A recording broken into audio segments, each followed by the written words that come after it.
కుమార్,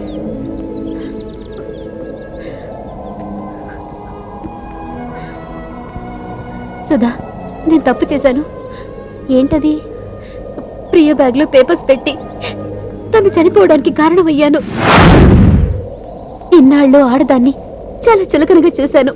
వాళ్ళ ఇబ్బందులేంటో స్వయంగా అనుభవించాను. ఇన్నాళ్లకి ఆడదాని గొప్పతనం ఏంటో అర్థమైంది. కుమార్, నువ్వేనా ఇలా మాట్లాడేది? నీ మాటలు వింటుంటే ఆశ్చర్యంగా ఉంది.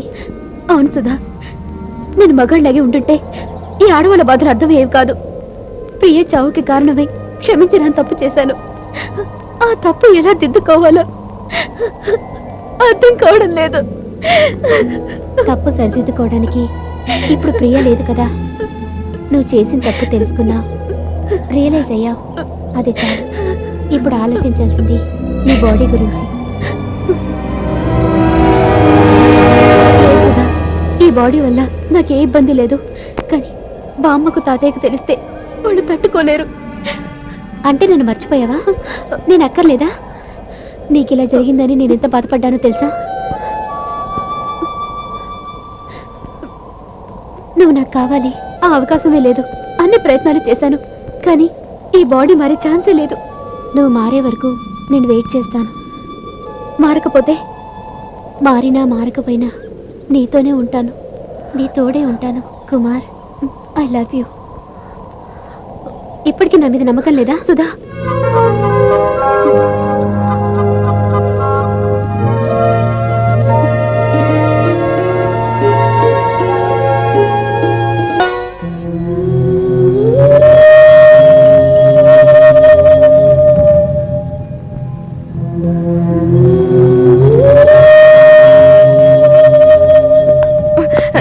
సార్, వీళ్ళే సార్.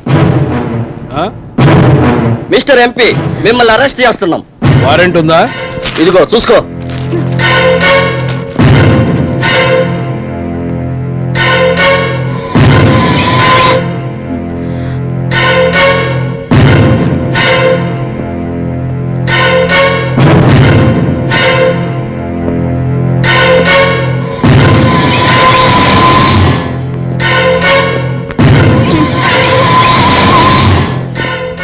ఎరా కుమారి పరిస్థితి ఏంటి?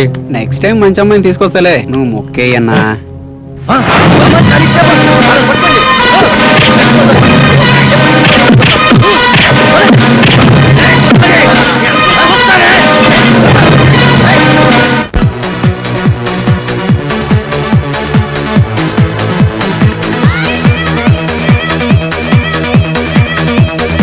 కుమారి అనే అమ్మాయి ఎంతో ధైర్యవంతంగా అమ్మాయిలమ్మే గ్యాంగ్ ర్యాకెట్ ని పట్టించింది. ఇంతే కాకుండా రుజువులు సాక్ష్యాలతో సహా ఎంపీని అరెస్ట్ చేయించింది.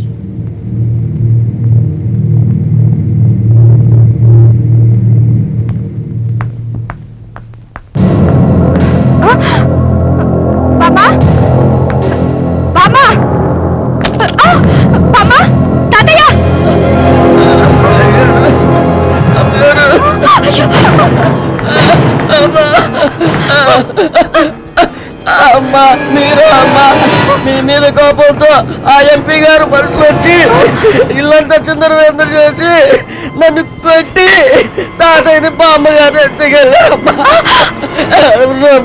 అమ్మా, మీరు ఆ కుమార్ బాబుకి ఫోన్ చేసి ఎక్కడున్నారో అర్జెంటుగా రమ్మని చెప్పండి అమ్మా. మీకు దండం పెడతానమ్మా. వెళ్ళండి అమ్మా, వెళ్ళండి అమ్మా.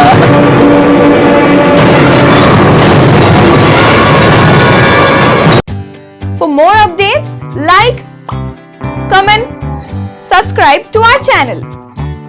Hey darlings, గంటని click చేయడం మర్చిపోకండి.